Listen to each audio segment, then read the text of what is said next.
The war you're losing isn't against the world. It's against the voice in your own mind that convinces you to wait one more day. You've been rehearsing your life instead of living it, planning instead of doing, imagining success while standing still. And somewhere in the gap between what you think about and what you actually do, your years are vanishing like smoke through your fingers. You know this, you felt it. That sinking feeling when another week passes and you're still in the same place, with the same excuses, wearing the same mask of quiet desperation you promised yourself you'd remove. The thinking mind is a magnificent instrument when directed, but left to wander, it becomes a prison more confining than any cell built by human hands. Your mind will trick you into believing that planning is progress. That worry is preparation. Tomorrow holds some magical quality today does not possess. It lies. Every single day it lies to you. And you believe it because the lie is comfortable, while the truth demands something you're not yet ready to give. Here is what I have learned after studying more than 500 men and women who transform their lives from nothing into something extraordinary. The moment your thoughts stop being entertainment and start being commands, everything shifts. Not gradually, not eventually. Immediately, the instant you stop treating your dreams like a motion picture show playing in your head and start treating them like architectural blueprints requiring your hands, your voice, your presence, that is when the world begins to rearrange itself around your purpose. But most people never reach that moment. They die with their music still in them, as the saying goes. They spend decades in dress rehearsal for a life they never perform. They think about writing the book, think about starting the business, think about having the difficult conversation. Think about becoming the person they see in their quiet moments of honesty. And thinking is where it ends. The curtain never rises. The orchestra never plays. The audience never arrives because there is no show only, an endless, exhausting loop of mental preparation that goes nowhere. Do you know what kills more dreams than failure ever could? The comfort of perpetual contemplation, the safety of staying in your head where nothing can touch you, hurt you, or prove you wrong, where you can be brilliant and successful and admired without ever risking the sting of reality. Your mind will keep you there forever if you let it. It will build you a palace of possibilities and lock you inside it. I knew a man once who could have changed his industry. He had the ideas. He had the vision. He had even made preliminary plans. For 7 years, he perfected those plans. He thought about them morning, noon, and night. He told everyone who would listen about what he was going to do. And then one day, a younger man with half his knowledge and twice his courage simply did it first. Not better. Not with more preparation. Just first. The dreamer spent the rest of his life bitter, convinced the world had cheated him, never understanding that he had cheated himself by choosing the safety of thought or the danger of action. Thomas Edison did not think his way to the electric light. He failed his way there. 1,000 times he acted, and 1,000 times reality taught him what theory could not. He did not wait until he had eliminated all uncertainty from his mind. He did not require permission from his fears. He moved while others planned. He tested while others theorized. And when men asked him how he persisted through so much failure, he looked at them as though they were speaking a foreign language. I have not failed, he said. I've just found 10,000 ways that won't work. His mind was not his sanctuary. It was his workshop. And the work happened in the physical world, with physical materials producing physical results. This is the great secret that separates those who achieve from those who merely aspire. Your thoughts are worthless until they collide with reality. A definite purpose existing only in imagination is no purpose at all. It is fantasy. It is escape. It is the drug that keeps you sedated while your actual life slips away unlived. You are not designed to spectate your own existence. You are built for action, for decision, for the friction that comes when an idea meets resistance and either breaks or breaks through. But somewhere along the way, you learn to be afraid. Afraid of criticism, afraid of failure, afraid of discovering that you might not be as capable as your daydreams suggest. So you stayed in your head where it's safe, where you can edit and revise and perfect without ever submitting your work to the judgment of the real world. Let me tell you about the 6 ghosts that haunt the corridors of the human mind. The fear of poverty, the fear of criticism, the fear of ill health, the fear of loss of love, the fear of old age, the fear of death. These spectral enemies work in silence, whispering their poison while you sleep, while you work, while you dream. And their favorite tactic, the one that has destroyed more potential than all the others combined, is to convince you that more thinking is required, more planning, more preparation, more time in your head, arranging and rearranging the furniture of your future while the present moment goes to waste. The fear of criticism is particularly cunning. It tells you that if you never try, you can never be judged. If you keep your ambitions private, tucked safely in your imagination, no one can tell you they're foolish. No one can laugh. No one can doubt.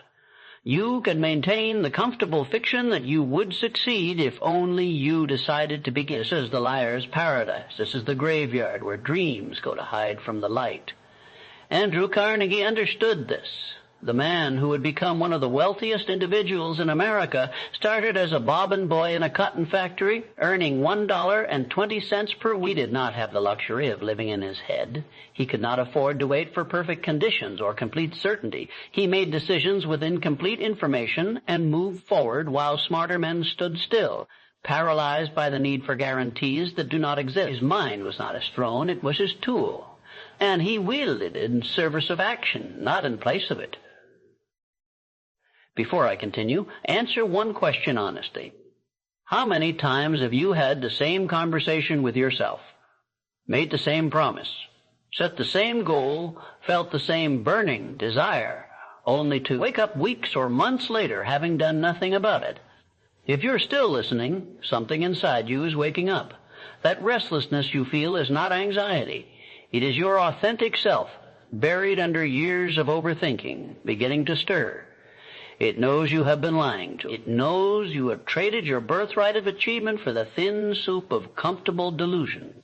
And it is tired of waiting for you to remember who you actually are beneath all the fear and hesitation.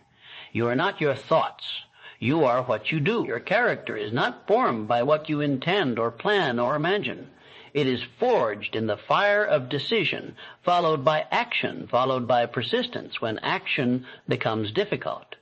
The person you see in your mind's eye, successful, confident, free, that person already exists, but not in your thoughts. That person exists in potential, waiting on the other side of the bridge you refuse to cross because you cannot see the far end through the fog. Here is what I know with absolute certainty: the fog never clears. The perfect moment never arrives. The fear never completely subsides. Successful people do not wait for these conditions. They walk into the fog anyway. They decide when the moment is imperfect. They act while still afraid. And somewhere in that action, in that commitment to movement over comfort, they transform. Not because they had special knowledge or unique advantages, but because they stopped living exclusively in the space between their ears and started living in the world where things actually happen. Every morning you wake up, you stand at a crossroads. One path leads deeper into your head, more analysis, more planning, more preparation, more reasons why today is not the day. The other path leads out into the world, where your thoughts can finally test themselves against reality. Most people take the first path. They take it so often it becomes a groove, then a rut, then a canyon they cannot climb out of. And they call this wisdom. They call this being responsible, being realistic, being smart. But it is none of those things. It is cowardice dressed in the language of prudence. You think it. You feel it. You act on it. You become it. This is the sequence. This is the machinery of transformation. But most people stop after the second step. They think and they feel and they think that is enough. They mistake the menu for the meal. They read about success and believe reading is achieving. They visualize their goals and believe visualization is accomplishment. It is not. It never has been. It never will be. There was a young man I encountered years ago who had extraordinary musical talent. He could hear a melody once and reproduce it perfectly. He understood harmony and composition in ways that seemed almost supernatural. Everyone who heard him play told him he should perform, he should record, he share his gift with the world. And he agreed. He wanted to. He planned to. In his mind, he had already done it 1,000 times. He saw himself on stage, heard the applause, felt the validation. But when the actual opportunity came, a chance to play at a local theater, declined. Too soon, he said. Not ready yet. Needed more practice, more time. And he spent that time in his living room, playing for himself, perfecting songs no one else would ever hear. Years passed. The opportunities stopped coming. And the man who could have been someone became instead a tragedy of unrealized potential, killed not by lack of ability, but by an addiction to preparation without performance. The mastermind principle teaches us that great achievement requires alignment with others, with opportunity, with action.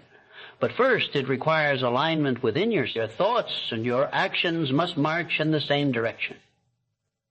When they diverge, when what you think contradicts what you do, you create internal war. And in that war, inaction always wins, because inaction requires no courage. It feeds on your fear and grows stronger with each passing day. Henry Ford said something that has stayed with me. You can't build a reputation on what you're going to do. You cannot. You can build hope on it. You can build excuses on it. You can build elaborate justifications on it. But reputation, true, earned, undeniable reputation comes only from what you have done. From the actions you took when taking them was difficult. From the decisions you made when making them was terrifying. From the persistence you demonstrated when every logical voice in your head was screaming at you to quit. Decision is the starting point of all achievement. Not desire, not intention, not planning. Decision, the Latin root means to cut off. When you truly decide, you cut off all other possibilities. You burn the ships. You eliminate retreat. This is not rashness. This is commitment. And commitment is what transforms the invisible energy of thought into the visible reality of accomplishment. But here is what happens to most people. They make decisions in their minds and think that is enough. They decide they will start the business on Monday. They decide they will have the difficult conversation next week. They decide they will begin the training program next month. And these mental decisions feel real. They feel important. They feel like progress. But they are not decisions at all. They are wishes masquerading as choices. True decision requires immediate action, however small, that demonstrates commitment. Without that action, you've merely entertained an idea. You have not decided anything. The organized planning principle states that your purpose must be backed by practical plans of action. But here is what that does not mean. It does not mean your plans must be perfect. It does not mean you must have every detail mapped out before you begin. It means you must transform your purpose from abstraction into concrete steps. And then you must take those steps even when they feel inadequate or premature. Especially when they feel that way, because the only way to discover if your plans will work is to subject them to the test of reality. And reality does not grade on a curve. It does not care about your potential or your intentions. It responds only to what you actually do. Somewhere between knowing what you should do and doing it, something breaks down. This is where most people live, in the breakdown, in the gap, in the comfortable purgatory of perpetually almost. They almost started. They almost committed. They almost committed. They almost changed. And almost becomes their epitaph. Faith is not belief without evidence. Faith, as I have come to understand it through decades of study, is belief backed by action. It is the willingness to move forward when the outcome is uncertain. It is the decision to trust your purpose more than your fear, and it grows not through positive thinking alone, but through accumulated evidence of your own follow-through. Every time you do what you said you would do, especially when doing it is hard, you build faith in yourself. Every time you choose thought over action, you build the opposite, a deep, corrosive distrust of your own word that eventually paralyzes you completely. You cannot think your way into self-belief. You must act your way into it. Small actions taken consistently in the direction of your definite chief aim. This is how you escape the prison of your own mind, not through some grand gesture of will, not through positive affirmations repeated in front of a mirror. but through the simple, unglamorous practice of doing what you said you would do when you said you would do it. This is the bridge between who you are and who you are becoming, and it is built one plank at a time, one decision at a time, one action at a time. The world rewards action, not contemplation. Nature rewards movement, not stillness. Your own spirit rewards courage, not comfort.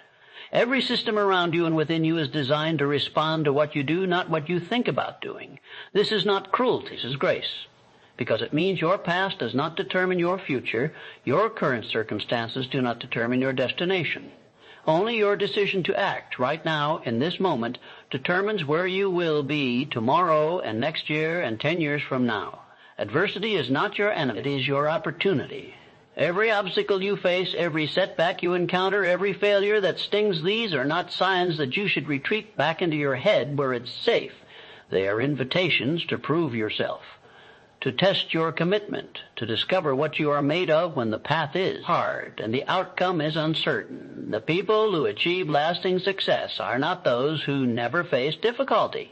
They are those who face difficulty and refuse to interpret it as a reason to quit.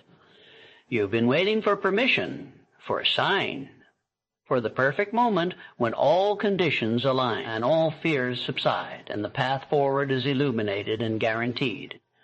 That moment does not exist. It has never existed for anyone. The people you admire, the ones who built something real, who created something lasting, who transformed their lives, they all started in uncertainty. They all faced doubt. They all took their first steps into fog as thick as yours. The difference is they took the steps. Your mind will try to protect you from disappointment by keeping you from trying. It will construct elaborate arguments for delay. It will show you all the ways you might fail. It will replay every past mistake and project them forward into your future. This is not wisdom. This is fear performing its ancient function, keeping you alive but small, safe but insignificant, protected but unfulfilled. You must recognize this voice for what it is and move forward anyway, not recklessly, not without thought, but with the understanding that analysis has a point of diminishing returns, and past that point it becomes procrastination with a sophisticated vocabulary. The thoughts you think most often become the reality you live. This is not mysticism. This is the mechanical operation of your own nervous system. You cannot hold a thought of limitation and produce an action of expansion. You cannot dwell on failure and execute success. Your thoughts are the seeds of your actions, and your actions are the seeds of your results. But seeds do nothing if they remain in the packet. They must be planted in soil. They must face weather and darkness and uncertainty. They must break open before they can grow. Your thoughts must leave your head and enter the world through action, or they will remain forever sterile, beautiful perhaps, but ultimately useless.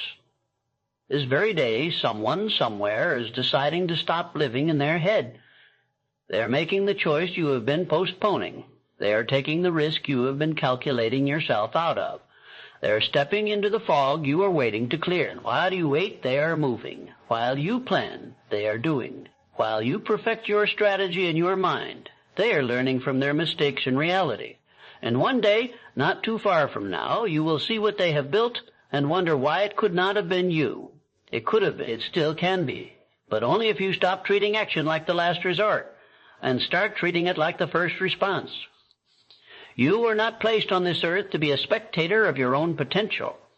You were not given a mind capable of imagination and ambition so that you could use it to construct elaborate fantasies of a life you never pursue.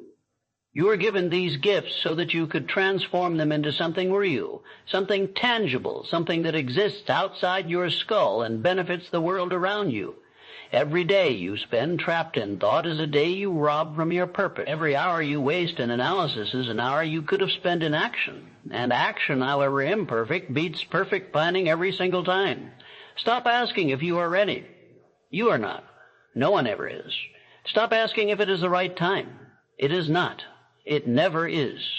Stop asking if it is the right time. It is not. Stop asking if you can guarantee success. You cannot. No one can. These questions are not legitimate inquiries.